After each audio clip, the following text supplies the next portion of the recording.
Hi ಎಲ್ರಿಗೂ. ಇವತ್ತಿನ ಒಂದು ವಿಡಿಯೋದಲ್ಲಿ ಸೂಪರ್ ಈಸಿ ಆದಂಥ ಒಂದು ರೆಸಿಪಿಯನ್ನು ಮಾಡೋಣ.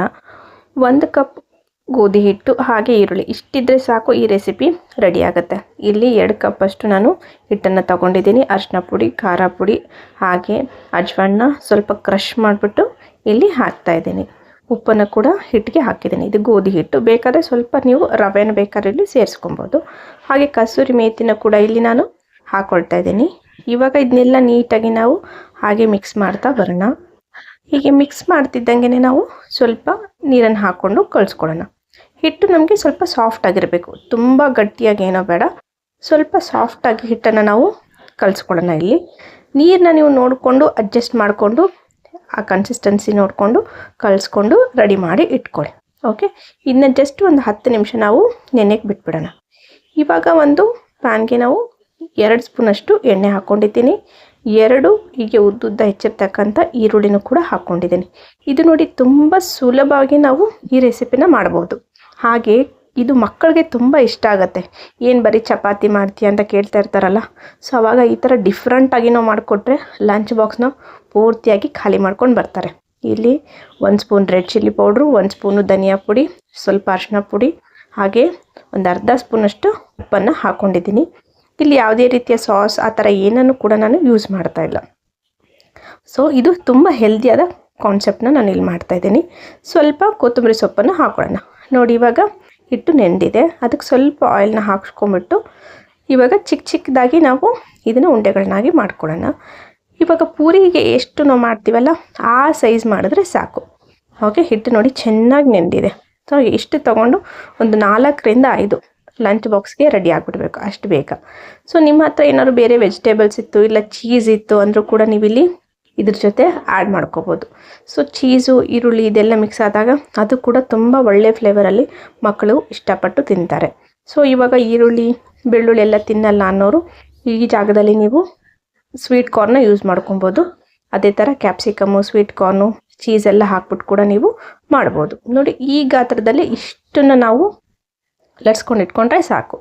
ನೋಡಿ, ಇಷ್ಟು ಅದರದ್ದು ಥಿಕ್ನೆಸ್ ಬಂದರೂ ಕೂಡ ಸಾಕು. ಇವಾಗ ಇದನ್ನು ಸ್ಟಫಿಂಗ್ ಮಾಡ್ಕೊಳ್ಳೋಣ. ಇವಾಗ ಮೋದಕ ಹೇಗೆ ಮೋಮೋಸ್ ಮಾಡ್ತೀವಲ್ಲ ಅಷ್ಟು ಮಾಡಿದ್ರೆ ಸಾಕು. ಆದರೆ ಇಲ್ಲಿ ಸ್ಟಫಿಂಗ್ ನೀವು ನೋಡಿಕೊಂಡು ಫಿಲ್ ಮಾಡ್ಕೊಬೇಕು. ಉಪ್ಪು ಖಾರನೂ ಕೂಡ ಅಡ್ಜಸ್ಟ್ ಮಾಡ್ಕೊಳ್ಳಿ. ಸೇಮ್ ಹೇಗೆ ಈಗ ಮೋಮೋಸ್ನ ಮಾಡ್ತೀವಲ್ಲ ಈ ಮೋದಕ ಥರ ಈ ಥರ ಇದನ್ನು ಫೋಲ್ಡ್ ಮಾಡ್ತಾ ಬರಬೇಕು.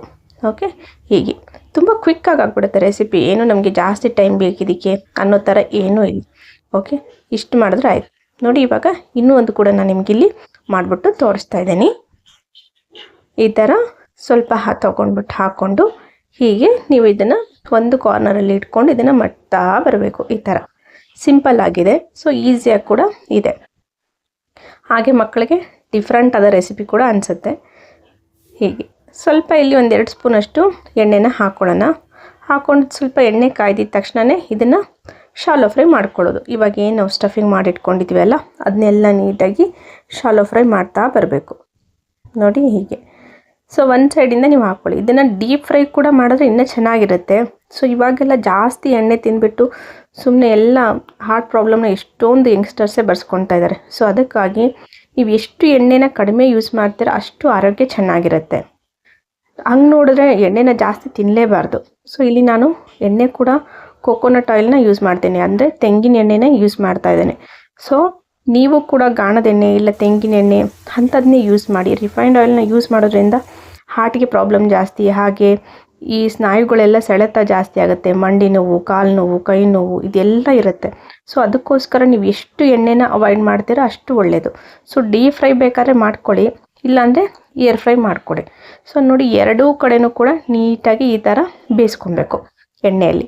ಎಷ್ಟು ಕಡಿಮೆ ಎಣ್ಣೆ ಹಾಕ್ತೀರಾ ಅಷ್ಟು ಚೆನ್ನಾಗಿರುತ್ತೆ. ಟೇಸ್ಟ್ ಜೊತೆ ಯಾವುದೇ ಕಾಂಪ್ರಮೈಸ್ ಇಲ್ಲ, ಅಷ್ಟು ನೀಟಾಗಿ ನಿಮಗೆ ಇದು ರೆಡಿ ಆಗಿರುತ್ತೆ ಈ ಸ್ನ್ಯಾಕ್ಸು. ಓಕೆ, ಮಕ್ಕಳ ಲಂಚ್ ಬಾಕ್ಸಲ್ಲಿ ಕೂಡ ತುಂಬ ಚಪಾತಿ ಥರನೇ ಟೇಸ್ಟ್ ಇರುತ್ತೆ, ಬಟ್ ಡಿಫ್ರೆಂಟ್ ಆಗಿರುತ್ತೆ ನೋಡೋಕ್ಕೆ. ಸೊ ಮಕ್ಕಳು ಕೂಡ ಇಷ್ಟಪಟ್ಟು ತಿಂತಾರೆ.